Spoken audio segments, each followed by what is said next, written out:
Jai Radha Madhava Kunja Vihari. Jai Radha Madhava Kunja Vihari. Gopi Jana Vallabha Radhari.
Yasoda Nandana Raja Janaranjana Jamuna Tira Vanachari Jaya Radha Madhava Kunja Vihari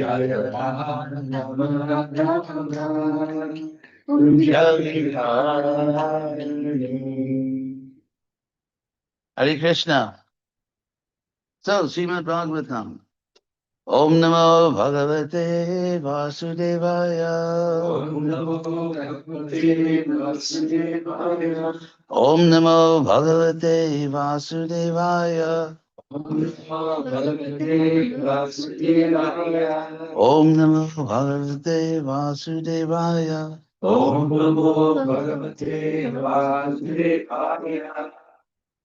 So, today we are reading Srimad Bhagavatam, translation and purport by Srila Prabhupada.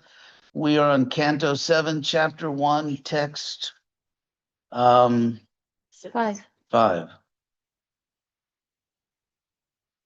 So, no, we just did 5 yesterday. And we did 4. It's 4, 5 are together, no? Yeah, but we only did 4. Oh, okay. Okay. Sri Shiru, no, it's the next one. Yeah, that one. Giyate paramang punyam Rishi Bir Narada Divi Natva Krishnaya Munaye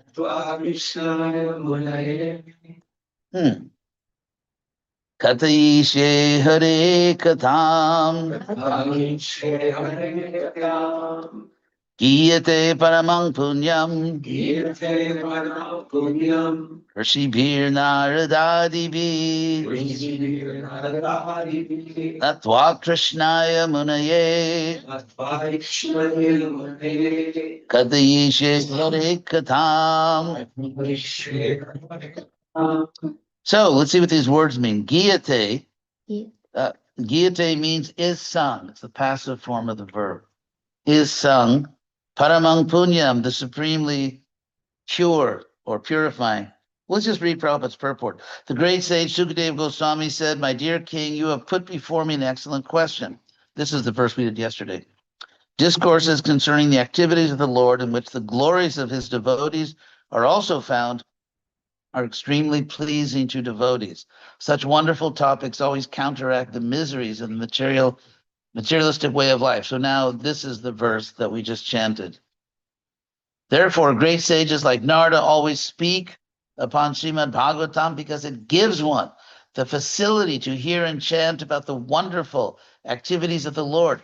Let me offer my respectful obeisances unto Srila Vyasadeva and then begin describing topics concerning the activities of Lord Hari.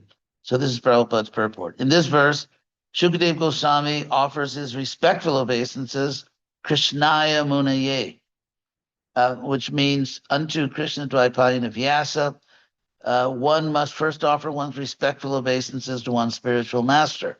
Shukadeva Goswami's spiritual master is his father, Vyasadeva, and therefore he first offers his respectful obeisances to Krishna Dvaipayana Vyasa and then begins describing topics of Lord Hari. Whenever there is an opportunity to hear about the transcendental activities of the Lord, we must take it. And Prabhupada created this opportunity for us by creating an international society for Krishna consciousness. Sri Chaitanya Mahaprabhu recommends Kirtaniya Sada Hari, which means literally Hari is always to be glorified. One should always engage in Krishna Katha by chanting and talking about Krishna and hearing about him. That is the only occupation of a Krishna conscious person. So let's look at the Sanskrit, back to the Sanskrit for this verse. Giyate is sung. Obviously, called it's same as the word Gita means song. And so Giyate means is sung. Paramang Punyam. Prabhupada translates punya as pious. What's interesting is the word punya comes, of course, from the Sanskrit word pu, which means to purify. That's where we get the pu and purify, purificar. And so and you get many words from that root, like pavitram, that which purifies, punyam, and so on. So this is pious. Something is pious, to use that word, or purifying, because it purifies. It's not pious simply because someone declared it to be so. It actually has to have a purifying effect. It's like if you say this is medicinal, it won't really help you, but it's medicinal. And so if you look at the meaning of the words, something cannot be pious if it doesn't purify you. If it doesn't purify you, then what do you mean it's pious? Of course, we're using the English word pious. The Sanskrit word punyam means more than that. It can mean holy or it can mean pious if you know what the word really means. So that's one. So this is the spiritual science. Certain activities are considered to be pious or holy or sacred precisely because they're medicinal. In this case, they cleanse the soul, they cure the soul of what is called bhavaroga, the disease of material life. And even the word bhava, which Sanskrit is very interesting. It's obvious the people who wrote these things were very brilliant. So the word bhava, which often means the material world. It's funny, like among the things, the words that indicate the material world, for example, avidya, which simply means ignorance. So ignorance is just a name of the material world.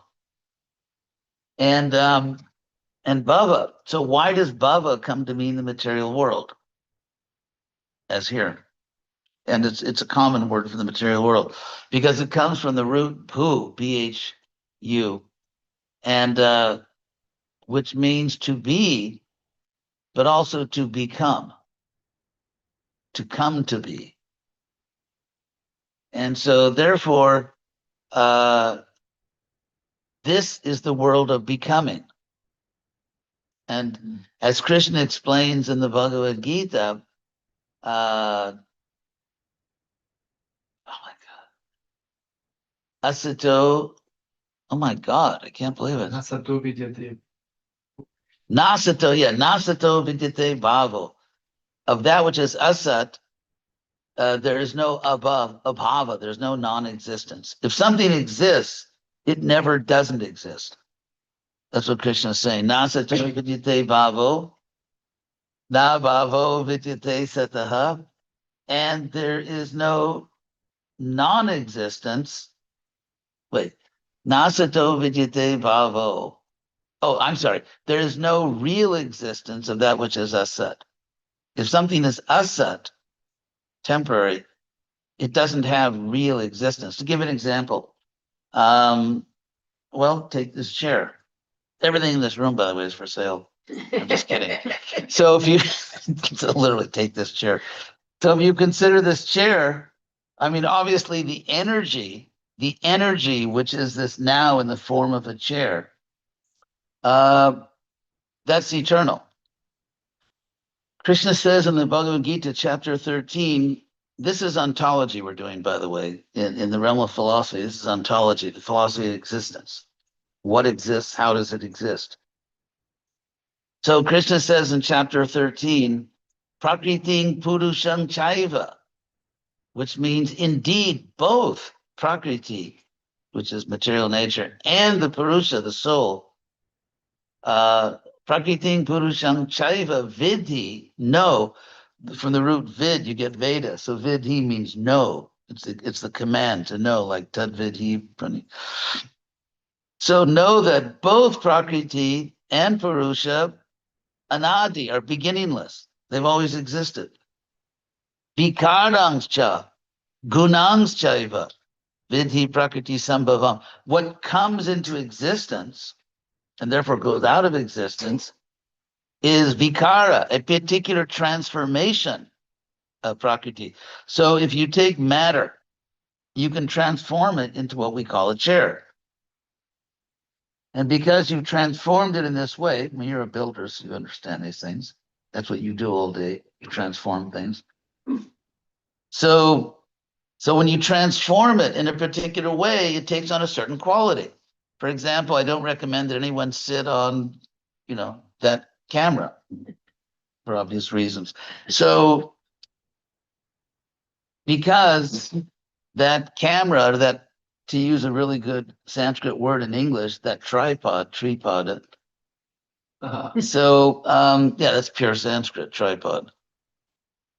So because that Prakriti has been transformed in a certain way, it has a certain quality. Namely, it has the quality of, on good days, filming. It doesn't have the quality of being a good seat, unless maybe you're an ant or something, then it might be a very nice seat. So, or this chair, you can't film things with the chair because that's not its guna. That's not the quality it has because it was transformed in a different way. So Krishna says these transformations and the qualities that come from different transformations are temporary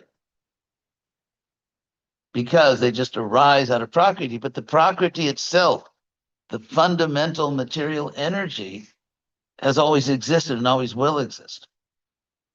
And so illusion is to think that something temporary is permanent. That's the illusion. So, of course, one really good way to understand this philosophically is just lend your car to a devotee and then come back in a year and you will see how matter transforms. Yes, So anyway, so getting back to the word bhava, it means, it can refer in this case, this word bhava, to something which comes to be. And according to the Bhagavad Gita's ontology, its philosophy of existence, if something comes to be, it must also end that particular transformation. So therefore, bhava therefore comes to mean the material world. It's the world in which things are coming into be in certain forms and then passing out of existence. Everything is temporary. In fact, Krishna says in chapter 8, when Arjuna asked, what is of the Gita, it's very interesting. At the beginning of chapter 8, I think Arjuna asked a very interesting question. Because at the end of chapter 7, whenever a chapter begins with a question by Arjuna, you have to go back to the last verse of the previous chapter. So Krishna said at the end of, this is very interesting since we're talking about bhava. At the end of chapter 7, text 30, Sadi Sadi bhutadi daivam mang, sadi yagyang cha yevidu, prayana kalepi cha mang tevidur, yukta chetasah. This is an amazing verse, which is sort of one of those poor neglected slokas. And sa means with in Sanskrit. I mean, anyway, there are other things also, but as a prefix, it means with something. So Krishna says the Adidaiva. These are amazing philosophical verses in the Gita. So Adi means above or over. Like, for example, if you have the right to act above something or someone as an authority, that's called adhikara. Mhm. Kara means acting. So when you can act from a higher position, that's called adhikara. Just like if you're a brahmachari and you get married, you get to have your own bank account. And you, and you can have your own house because brahmacharis live in those, opulent ashrams. And so brahmachari is supposed to, theoretically, a brahmachari does not have, does not have a big bank account, doesn't accumulate things. It's just because a brahmachari is supposed to be a servant. But then when you get married, then you have the right to have your own establishment, to have, your own house, your own possessions and everything. And therefore the householder is called adhikara because you can act above, you can act from a higher position. So here we have these very interesting words in Bhagavad Gita. Let's hear for a second. And I will get back to the Bhagavatam verse. If I don't, sue me. So the word adhidaiva, daiva, of course, is from the word deva, which means God. And that's where it's from the root div. That's where we get words like divine and so on. So adhidaiva, meaning acting above as a deity, acting, having authority as daiva, as a divine authority, or functioning as a divine authority, adhidaiva. And then you have adhibhuta. Bhuta means, the material elements or whatever, conditioned soul. So adi. So really, the way this is translated, the way as Prabhupada translates, is governing principle. So if you say Bhuta, it just means something that came to be. That's why, as I explained in my Gita, which infomercial, yes, it's I explained the word Bhuta. Krishna, there are many words that Krishna uses to refer to himself and also to us, like Purusha. Krishna calls himself Purusha and he calls us Purusha. Not Jiva, by the way. But he calls us many times Bhutas, but he never calls himself that because it literally means something that has come to be. So that's a common way in the Gita to say conditioned soul. Like Sarva Bhutani, all the conditioned souls enter into me at the time of annihilation and so on. So Adhibhuta means what is the principle above Bhutas, what is governing the living beings, and also Adidaiva and Adijagya. What is the governing principle? What is the ultimate principle of sacrifice? And so Krishna says, Priyana Kale Pichama, one who knows this, literally the time of departing. Yana means going, and pra is like going forth. The pra we have in English, everyone knows how pra is in English. Progress, proceed. Exactly. So prayana, proceeding, literally, in other words, going forth from this world, leaving this world. So at the time of going forth from this world, leaving this world, prayanaka, they know me because yukta chetasa, because their consciousness is connected to me. Yukta, of course, is just the same as the word yoga. Yoga means link, so linked is yukta. So you find this word yukta throughout the Gita everywhere because it means one who's in a state of yoga, one who's actually connected. So then, of course, when Krishna says this, Arjuna is saying, what? So therefore, in the next verse, the first verse of chapter 8, Arjuna says, Arjuna Vacha, King Tad Brahma, what is that Brahman? Because in the previous verse, Krishna said, well, Rami talked about earlier, not in that verse. He said, Kim Adhyatma, what is the Adhyatma? What is karma? Purushottama. What is the Adibhuta? And what is the Adidaiva? And then Krishna is going to explain these things. And he explains that that Bhuta Bhavu Bhava Karo Visarga Karma. He says that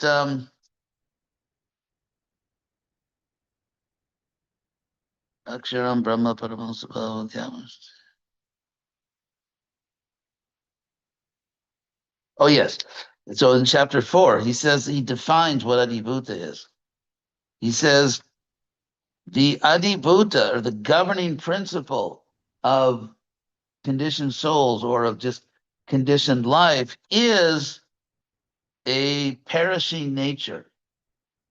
In other words, the bhava, the nature, the governing principle or the nature, the rule of nature of this world is that everything comes to an end. Everything comes to an end. Just like, for example, the driving force of this world is kala, time. Time in Sanskrit is not merely a temporal dimension. It's not just like some time space that things travel through. It's not passive, because the word kala in Sanskrit comes from a root, kal, which means to drive, to impel. Like, for example, Kadayasi Kadavalam in Jayadev Goswami's prayers, Jaya Jagadisha Hare, in the prayer to Kalki, it says Kalayasi Kadavalam. He's wielding a sword. So if you think about that action of moving the sword around, that's the same verb from which you get kala. Mm-hmm. And so kala is not simply the passive space through which events occur. It's the force that's driving them through those events, through that space. In other words, destiny. And that's why when Krishna shows this sort of frightening universal form, chapter 11, we can just read it in the Gita and say, oh, that's really cool. But if you were actually watching it, I mean, even Arjuna, who's obviously vastly more intelligent than us and vastly more Krishna conscious, he's Krishna's like BFF, literally, best friend forever. And he was completely just not just confused, but just completely, what's the word? Disoriented. Because at one point in chapter 11, Arjuna said he became so bewildered by the power, the sheer power of the universal form, that he said, Dishona Jane, which means I don't even know the directions. He literally didn't know what was up, what was down, what was to the side. He was, I remember that, I mean, sometimes I once saw a lightning storm in Mayapur. It was the day after Gaur Purnima. It was at night, and it was actually shocking. I was on the roof of a long building in Mayapur. I actually saw Prabhupada direct the construction of the building. So it was so powerful, like it was like dark, complete dark, so all the clouds at night. And when lightning bolts were striking very close, and they were so powerful that literally for like 2 seconds, it was like the middle of the day. You could see the blue river, the green fields, the blue sky. And I remember it was so powerful, I actually sat down. You almost became dizzy from it. It was just so powerful, one after the other. And so Arjuna, when he saw this form, and then he asked Krishna, Ko Bhavan, who are you? And this is the respectful you. This is usted. Ko Bhavan, in this terrifying form, who are you? I mean, think of it. Arjuna is Krishna's friend. I mean, and yet he's Krishna's eternal friend. And yet he said, who are you? I mean, someone you think you know better than anyone. Sometimes you ask that because you realize, you became friends with the wrong person. But anyway, but in this case, Arjuna is Krishna's eternal friend, and he's saying, who are you? And then Krishna answered, Kalos me, time I am. Lokakshaya, destroyer of the worlds. So that's time.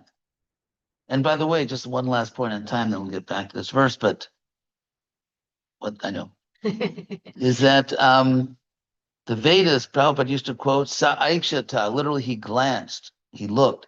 And so when Krishna glances at the pradhana, the inert, total material energy, that glance, he's actually inserting the jivas back into nature, because at the end of a creation cycle, they come within his body. And then because they have karma, these conditioned souls, they activate nature, and then it becomes the Mahatattva. It's like, imagine you own a shop and it's just a slow day. There's no one there. Some of you are sitting there reading the newspaper, or just talking to your friends or something. And then suddenly someone, you hear a little bell ring, someone walks into your shop. So at that point, you have to get up, right? You're activated because the customer came in. And so when Krishna glances, material nature has to get back to work because they're customers. Yeah, a lot of customers. And what Prakriti has to do, there has to be, because in the state of pradhana, fire doesn't burn, water doesn't moisten, nothing interacts. It's just completely quiet. But then when the conditioned souls come, because they have karma, there's a lot of bodies to build. Oh, we just got a lot of orders coming in here. So because the conditioned souls are being thrown into nature, nature has to get back to work. And so when nature gets back to work, that's called Prakriti, the Mahatattva. So anyway, that was just a few little words on why material nature is called Bhava. So getting back, so here it said, Giyate paramang punyam rishi bir. Oh, I was explaining Bhava. So hey, let's just read this verse again to get back into this verse. So it's a passive form, that this paramang punyam, this supremely pious narration, is sung by sages like Narada. So that means it's authoritative. Like if you say, yeah, well, Einstein said this, or you say, I don't know, George Washington said that or something. And so here this is in philosophy, this is actually an epistemological principle. One of the ways of knowing, there's direct perception, there's induction or deduction, and so on. And one of the ways of knowing is hearing from authorities. Like if you're on an airplane, the pilot says, we're going to hit some turbulence, fasten your seatbelt. That's authoritative. That's authoritative. So in the real world, hearing from someone that knows what they're talking about is a way of knowing. And it's called an appeal to authority. So here, Shuka is appealing to authority.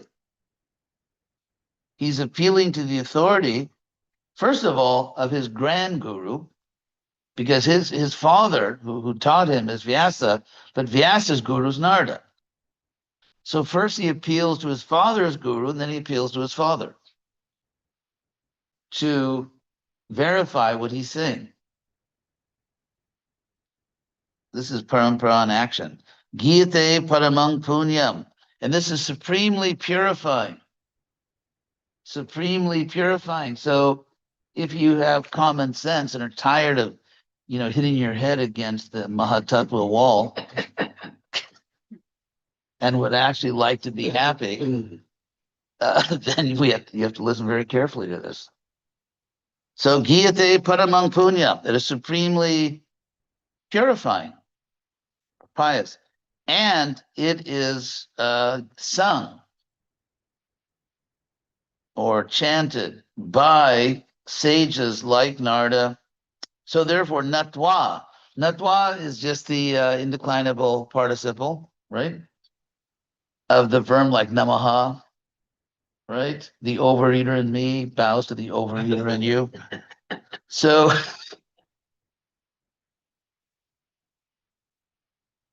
it's kind of would be appropriate. So So natwa it means having bowed to or bowing to. It's a participle. So bowing unto Krishna, the sage, Krishna Muni, which is Vyasdev.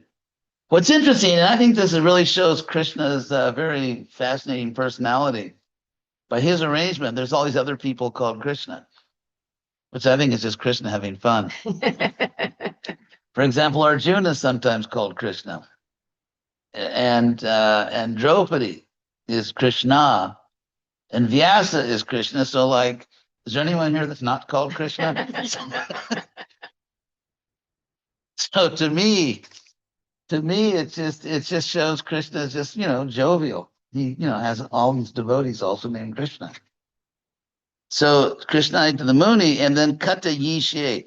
You know the word kata, like Krishna kata. This is just the verb from which the noun comes, and it's just the future tense. I will narrate. Kata Yishe. I will narrate Hare Katam. So that's actually it's really nice. I mean, I really pay attention to these things because you have Kata Yishe, and then you have Kata from the same root. And so it's what he's really saying is, I will narrate Hari's narration, or I will tell Hari's tale. So it's actually poetic in the Sanskrit. I will tell Hari's tale. Kata Yishe Hare Katam. Sanskrit's it's very brilliant composition. So that's what we're doing. We're following Shuka, and we're doing the exact same thing here. So this is parampara. Narada told this to his audiences, including Shuka's father, Vyasa. Vyasa told it to Shuka. Shuka's telling it to Parikshit, and then it comes all the way down, and Prabhupada is telling us. What's that? And you telling us. Well, if I don't, I won't get breakfast.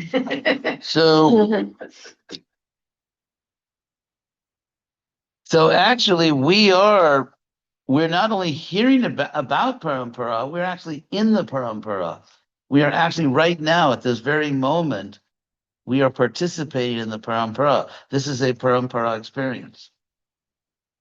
And the word parampara literally means one after the other. So succession, in other words, succession.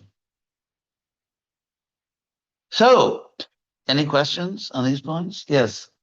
I have two questions. Prabhupada sometimes mentioned that the material nature will work regardless of whether or not you know fire burns. But you've made a point in previous classes about how significant it is to know how things act.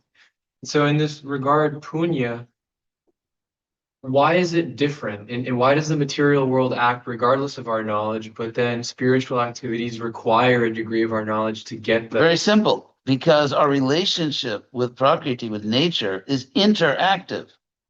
We are not simply passive recipients of nature's actions, but we also act. And actually, nature is reacting to us. It's like, for example, if you beat your head against a wall, if you're lucky, you will only get a very bad headache.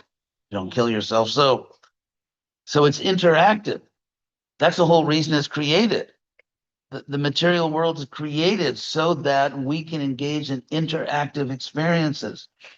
We can do things, and then nature reacts to us, and then we learn. Yes. Like, okay, I touched that and I burned my finger, so I'm not going to touch it again. Yeah. Or I touched this and it was a pleasurable sensation, so I'll touch it again. And so it's just this whole universe is just a big like reform school where we're just being educated or re-educated. So yeah, it doesn't merely act upon us, we act upon nature. And in regard to spiritual activities, punya, I mean, you've mentioned a distaste for the word agyata sukriti of like engaging. Not a distaste for the word, I have a distaste for a misinterpretation of it. Okay. So it just seems to me that the spiritual activities or the spiritual reality interacts with us in a different way. It's like I have to be more conscious of my interaction with spiritual reality than I do with the material reality. Is that just due to my... No, actually, you have to be, because we approach the material world from a spiritual platform. And therefore, if we're not very careful, I mean, you can fall off a cliff, or we can, fall into some kind of inappropriate behavior, which will cause us suffering. So Krishna consciousness means not to see that they're different in a sense. I mean, obviously, this is the material world, but if you're Krishna conscious, then you see this world also as Krishna's energy. And therefore, for example, I mean, that's the old joke in ISKCON, ages ago was you could always tell in the temple parking lot which car was Krishna's car because it was all beat up and, probably didn't have any gas in it and so on. And so the practice of bhakti yoga is the practice of seeing Krishna everywhere and of using everything for Krishna. Like that's what Krishna says, the greatest yogi, the greatest spiritual practitioner is Yomang Pashyati Sarvatra, one who sees me everywhere. And Yomayi Sarvam Pashyati, one who sees everything in me. So I tell one funny story, I guess. When I first became aware of the cult of Chaitanya, I was a student in Berkeley. There was a really nice devotee there. He's a really good devotee. Later he came actually an ISKCON guru. He's passed away now, but he was a bit of an avaduta. He's a very nice person, a very nice devotee. And so he was doing Harinam with a few other devotees at if you know Berkeley, right at the entrance to campus, the corner of Bancroft and Telegraph Avenue. And so I was interested in Krishna consciousness. And I mean, the question I asked was typical of that time of the psychedelics. I went up to him and I asked him, when you chant, what do you see? Because that was like that typical question of the late 60s, what do you see when you chant? And so right across the street from the entrance to campus it said cigar shop. It was like an old shop, probably been there forever. And the original name was cigar shop. They sold all kinds of things. Yeah. And so he said, when we chant, we do not see cigar shop. Speaking in sort of Indian English, he was American. We do not see cigar shop. No, we do not see cigar shop. I was like, I thought, wow, that's really esoteric. I was trying to figure out, what is it? And actually, then I asked him, I was just a kid, and I said to him, don't you guys eat a lot of sugar? He said, yes, many of us will get diabetes, but we are servants of Krishna. Anyway, the movement has made a little progress since then in some quarters. So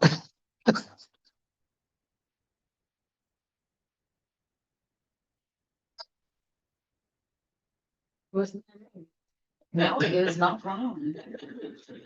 So any other question? Gandhini. Yes, the way before the time in the material world. Oh, we're gonna put can we turn the camera around so people can? Yes. There's Gandhini. By the way, yesterday was her birthday. So the way we portray time in the material world, including this clock, doesn't look like a force. So is there any way for devotees that we can see time in a way that we can perceive the force? Yes. Well, first of all, the conventional idea of time, like you look at a clock or something, I mean, that's also there in the Bhagavad Gita or the Bhagavatam, because Krishna will say, for example, Sahasra Yuga Paryanta Mahurja Brahmanoviyu, there are 1,000 yuga cycles as one day of Brahma. So in our Shastras, they're certainly aware of just time in the normal sense. And actually, even in Western civilization, they're very much aware of this other sense. They just give a different name to it. They call it destiny. or fate. I guess I was just fated to die here. You know, like you see movies where like I don't know, some mystic person tells them that you will die on that hill.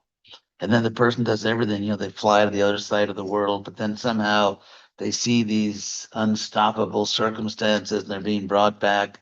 I mean, that's a common theme in literature and movies and everything, sort of like inescapable destiny. So that's just the word they use for it.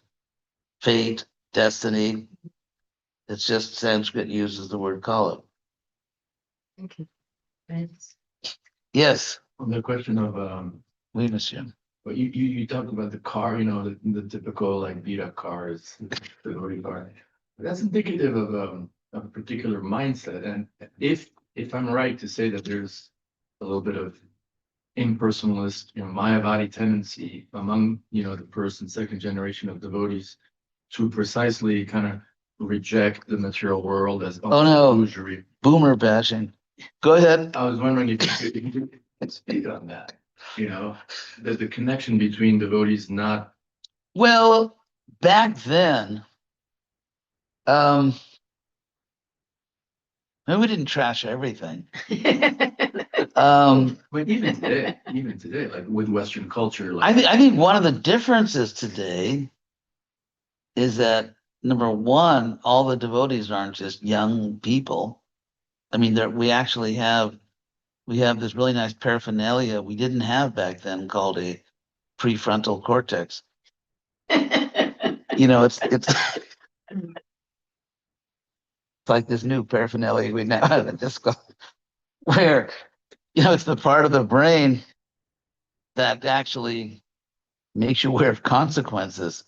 So, you know, just a bunch of young people and like trapped on the island with no adults, like Vedic Lord of the Flies. I guess the Karmis were piggy, you know, you know that book. So, yeah, it's just a bunch of young people and, you know, certainly very sincere, certainly trying to do their best, but just, you know, everybody was just young. But I mean, we definitely took care of the temple and people knew the temple was sacred. And the temple was very beautiful. It was taken care of, you know, the deities and everything. So we had some notion of the sacred. And also, I think a lot of the younger devotees are coming from this counterculture where just like people just, you know, you don't, in the name of detachment, you just you don't take care responsibly of the things around you. So I think it was a combination of youth and not having adults around, you know, like older, mature people around, and everyone was a young devotee. I remember when I joined the movement, if someone had been in the movement 3 years, they were like, I can't even imagine what that person is realizing. You know, it's like, it must have been, this person must have been a pure devotee for the last year or so. I mean, we were just so naive. And so, you know, so yeah, I think that's the thing. When you look about some of the wackiness, you know, in the Hare Krishna movement, especially perhaps in the early days, I don't think like people that joined the Hare Krishna movement were just like unusually goofy or something. It's they were very sincere. There was a lot, you know, the devotees were very sincere. And if you know just normal adolescent psychology, and if you know the historical context, it's not. It was just sort of normal. It was predictable. When you get people coming from a certain background, a certain counterculture, consider what age they were, considering the time we lived in, it was just sort of to be expected. But even today, if I may, actually, even today, when Oh, do you want to? Sure. You want to here get that on? We want to get this on camera so we can prosecute him later. Yes. Even today, you know, when we're a lot more mature, older and stuff, we see a tendency to reject as profane or as almost non-existent, you know, a local culture, for example, specifically in the West, for example. That's a different thing. That's more in the category of religious fanaticism. Not impersonalism? No, I mean, I use the word, I mean, if we say impersonalism, if you mean not really caring enough about other persons, you can not care enough about other persons without necessarily having as the goal of your life to merge into the Brahma Jyoti. Or more So- seeing the material world as Yeah, so I think we have to be able to use the word impersonal without meaning the formal metaphysical doctrine of impersonalism. I mean, there's a connection there because in both cases, you just don't take people seriously enough. And so I know if it was someone in your family, let's say if someone in your family was really in danger and they were going to suffer unless someone rescued them, you would just do whatever you had to do. If you had to get in a plane and go somewhere, if you had to just tell them a story, yeah, sure, yeah, no, I believe you. There really is a big yellow rabbit chasing you. Of course, now just come home and we'll take care of you. And so that's the thing. If it's someone in your family, you do whatever you have to do to reach them. And so if someone is on the third class platform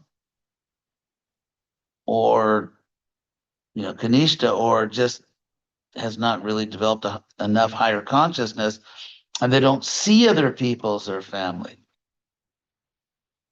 Because when we don't care about other people enough to do whatever is required to help them, that means we don't see them as family, which means we don't understand Krishna's statement in the Gita where he says, Pitamasya Jagato, I'm the father of this world, Mata and the mother, Tata, the creator, Pitamaha, the grandfather. So if you understand those words, if you realize that, I mean, the people that come from a good family or people are just civilized. If someone in your family is really in danger, you just do what you have to do. Isn't it? Unfortunately, in the Western world, the Hare Krishna movement, a lot of it is, let me be positive. I turned over a new leaf. That's my New Year's resolution. I'm going to be very nice and everything. Okay, so what we should do positively, that's pretty good, huh? Sí. Thank you. I'm going to stop a minute so you can all applaud and whistle and cheer.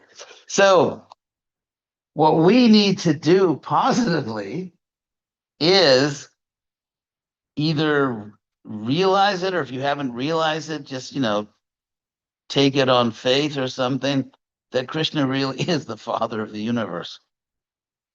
And that therefore our attitude toward the conditioned souls should be the attitude of someone toward their own family. And that we just do whatever we have to do to get the job done. Talk them off the ledge. Because if someone is in material life, they're on the ledge. We're saying don't jump. So, yeah, that has to be the spirit, positively, of the Hare Krishna movement.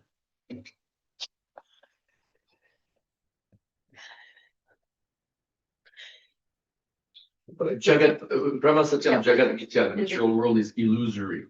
That's how I'm seeing the question. Like, therefore, if we're influenced by that just a tiny bit, we would tend to say, oh, our own culture from, whatever, the West, for example, is illusory also. Hare Krishna. And therefore we don't take care of it. We don't wear it. We don't use it in Krishna service because.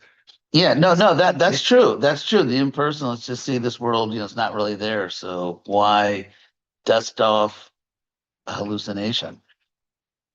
Like what? Dust off, why take care of something which is not really there anyway? Like that stuff. Yeah, so in that sense, there is a connection with impersonalism. No So, questions in the chat. questions in the chat? You can raise your hand also. They have questions. Yes. Okay, let's see. Question from Janani Vasa. Vyasadeva is Shukadeva Goswami's father and guru, but Suniti couldn't be Dhruva's guru because she was his mother. Uh-oh, that was a really clever question. Why this distinction?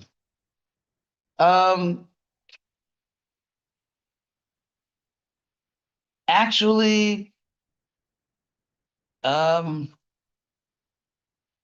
she did act as a guru. She was his Vartma Pradarshika guru.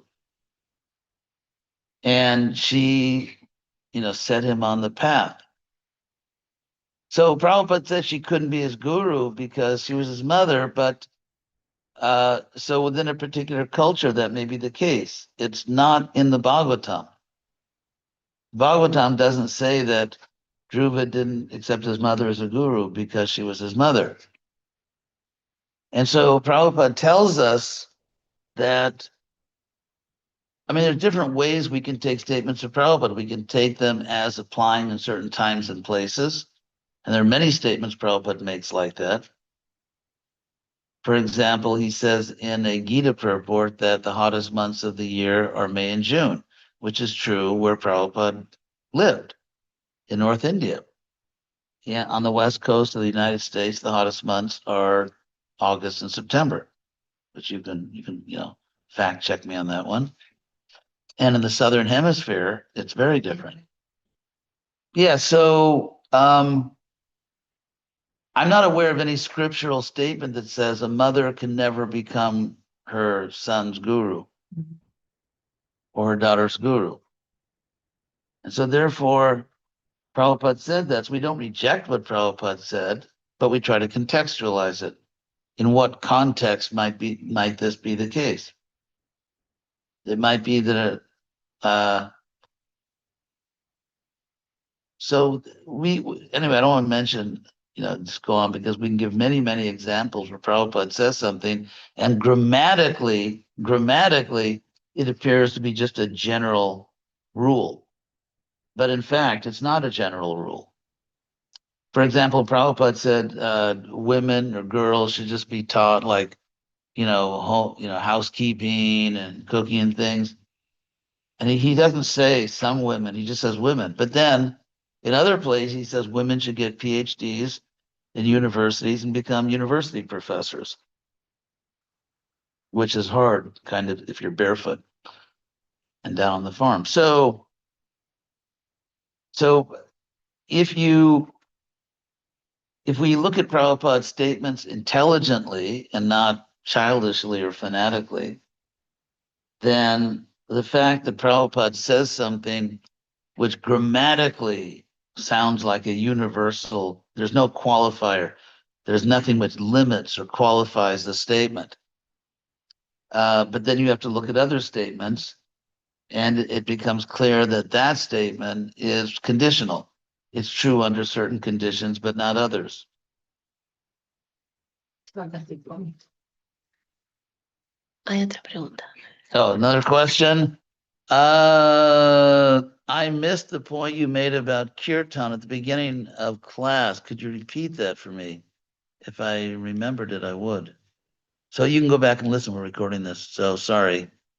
Don't sue me. Today is Bhakti Siddhanta Saraswati's appearance day. Thank you, Brahmatirtha. So we'll have another program later today about Bhakti Siddhanta. Chime.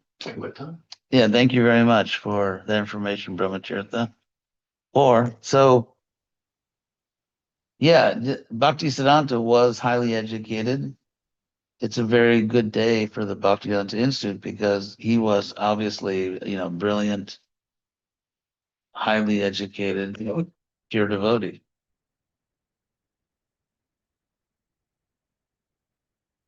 So, any other questions? No. At what time will the program be? We'll be figure out later. To be announced. So thank you all very much. Thank you all for listening.